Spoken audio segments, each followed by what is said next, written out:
Imaginez un instant. La confiance au sein de votre couple est brisée. Et pas qu'une fois, mais plusieurs fois. Aujourd'hui, on explore un film qui nous met face à cette question complexe à travers une histoire de trahison, de secret et de la recherche difficile d'une seconde chance. Ça commence très fort, avec une proposition aussi choquante qu'inattendue. Je te donne 5 millions pour passer une nuit avec moi. C'est cette phrase, juste cette phrase, qui va mettre le feu aux poudres et révéler les failles béantes d'une relation. Et là où ça fait vraiment mal, c'est que la trahison ne vient pas de l'extérieur. Non, elle vient du cercle le plus intime, des amis les plus proches, transformant ce qui devrait être un refuge en un véritable champ de bataille émotionnel. Alors, comment on a pu en arriver là? Pour comprendre, il faut revenir un peu en arrière, au moment où cette toile de secret a commencé à se tisser. Au cœur de cette histoire, on a donc Olivier et Toké. En apparence, un couple tout à fait normal. Sauf que derrière les portes closes, les critiques incessantes d'Olivier, même sur des détails comme la cuisine de sa femme, viennent grignoter petit à petit la confiance de Toké. C'est le début de la fin. Et le comble de l'hypocrisie, c'est qu'en même temps qu'il rabaisse sa femme, Olivier tente de séduire Naza, la meilleure amie de Tok. Sans aucune gêne, il lui lance « Tu m'intéresses, je t'aime bien Naza ». Et là, l'ironie est juste terrible. Parce que Tung, dans sa tentative désespérée de plaire à son mari, elle fait quoi? Elle demande à Naza, qui est chef, de lui donner des cours de cuisine. En gros, elle fait entrer le loup dans la bergerie, créant un triangle amoureux explosif sans même le savoir. Mais attention, l'infidélité d'Olivier, ce n'est que la pointe de l'iceberg. Parce qu'en réalité, il y a une menace bien plus ancienne, bien plus calculée, qui est sur le point de tout dévaster. La vengeance. Pour comprendre, il faut remonter 2 ans en arrière. Olivier a couché avec la copine de son meilleur ami, Lance. Et ça a tout brisé entre eux. Aujourd'hui, comme par hasard, Lance débarque chez le couple, prétextant des travaux chez lui. Mais en fait, chaque geste, chaque mot est calculé. Son plan de vengeance est lancé. Le plan de Lance est simple et terriblement cruel. Séduire Tok.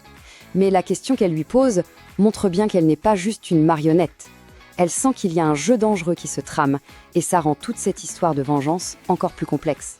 Et c'est à ce moment-là que tout va basculer.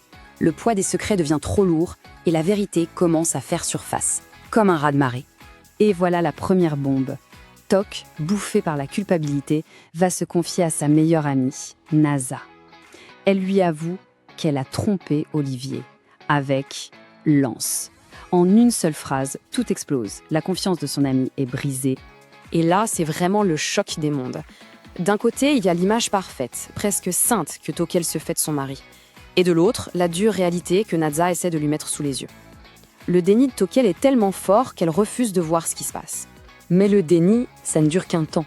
Le moment de la confrontation arrive, et il est glacial.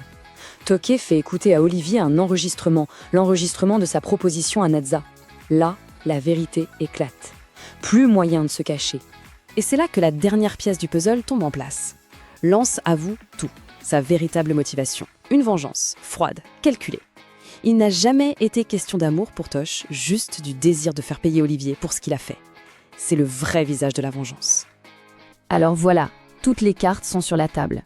Tout est détruit. La question qui reste, c'est est-ce qu'on peut reconstruire sur des ruines? C'est ce chemin difficile vers le pardon qu'on va explorer maintenant. L'explosion est totale. Le mariage, qui était en fait bâti sur du sable, s'effondre complètement. Pour Anke, il n'y a qu'une seule solution, partir. Pour elle, c'est fini. Il n'y a plus rien à sauver. Et pourtant, le film ne nous laisse pas là dans ce désastre. Il nous montre ce qui pourrait être un chemin vers la réconciliation. D'abord une confession totale, sans rien cacher. Ensuite, chacun doit prendre ses responsabilités. Puis vient le regret sincère. Et enfin, l'étape la plus dure, faire le choix, consciemment, de vouloir tout rebâtir. Et au milieu de tout ce chaos, il y a cette phrase, prononcée par Tok, qui est comme une petite lueur d'espoir. Elle refuse de tout jeter à la poubelle juste parce qu'une partie de leur histoire a été mauvaise. C'est un vrai acte de courage. Alors au final, qu'est-ce que cette histoire nous apprend sur les secondes chances? C'est un peu la grande question du film. La scène finale est vraiment une métaphore magnifique. Le taxi, qui devrait être le symbole de la rupture, du départ définitif de Tok, eh bien c'est Olivier qui le conduit. Il transforme ce symbole de fin en une invitation à un nouveau départ. Il ne s'agit pas d'oublier, mais de décider de construire un nouvel avenir. Et la plus grande leçon de tout ça, c'est peut-être Naza qui nous la donne avec ces mots « Personne n'est parfait. Aucun amour n'est parfait. L'imperfection, c'est ça, être humain. Les relations se construisent, se brisent, et parfois elles trouvent la force de se réinventer. Et tout ça, ça nous laisse avec une dernière question. Une question qui reste en suspens. Après une trahison, par elle, est-ce que le pardon, c'est vraiment un nouveau départ? Ou est-ce que c'est juste une façon de retarder la fin? À méditer.